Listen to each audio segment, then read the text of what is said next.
Good day. I'm Dan Hawkins, House Majority Leader of the Kansas House of Representatives, and today it is truly my pleasure to be joined by Michael Austin of KPI. This morning, Michael, I woke up to the Facebook, which I do that every morning. I wake up and look at Facebook, and the first thing I saw was the headline, "Poor Feel the Bite of Governor Kelly's Windfall Veto." And you know, we worked really hard this last session. We had two different tax bills to return the federal windfall to the people of Kansas. Both times our governor stepped in the way. But your article, when I saw your article, I said, man, I got to talk to Austin.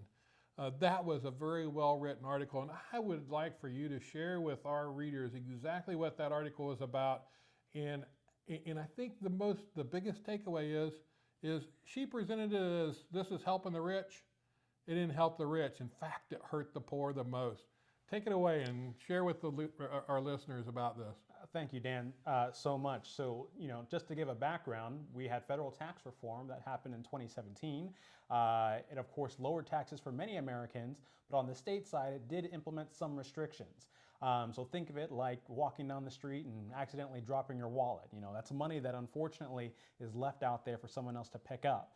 And the state government was set to pick up that wallet. And like you said, your efforts in the House most certainly tried to return those dollars back to their original owner, but the governor had vetoed the bill not once, but twice.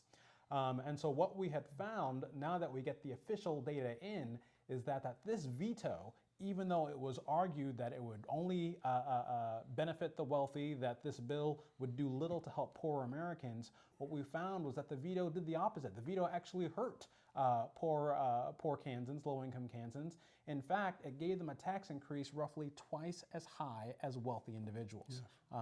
And that's just unbelievable. Yes, when I was reading that, it's like the poor received a 27% are paying 27% more in taxes this year because of that, and the wealthy people over 150,000, which I'm not sure that's wealthy, but that's the table. People over 150,000 only are paying what, a percent and a half? Yeah.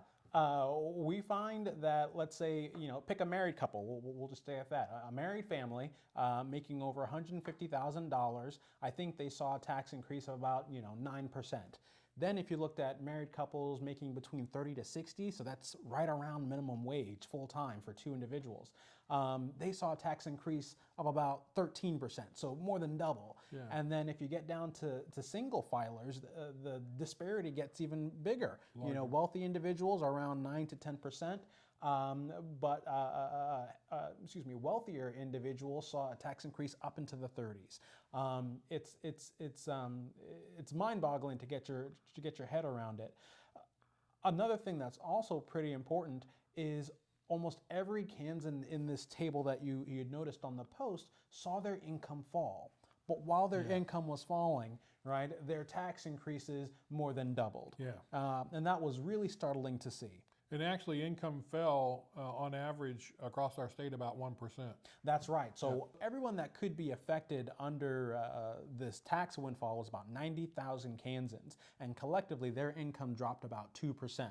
But like you noted, their tax increase was about 15.5%, so almost 16% higher.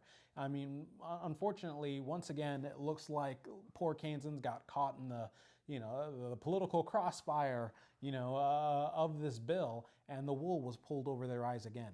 It truly was, and the governor really hammered on that this tax windfall was going to help the wealthy people. Well, it didn't do anything to them because they could already itemize on a federal basis, which made it to where they could itemize on the Kansas basis. So it didn't affect them. It truly hurt the people that we need to help the most, which is just amazing. Which is the reason why I really wanted to have you on today, was to talk about that, because people need to understand that this was about helping the middle class and the poor, not the wealthy. It didn't turn out that way. The governor vetoed it, so we will, I guarantee you, try again next year. I want to thank you for listening, and I want to thank Michael for being here to share with us today. Stay tuned. We'll have another video.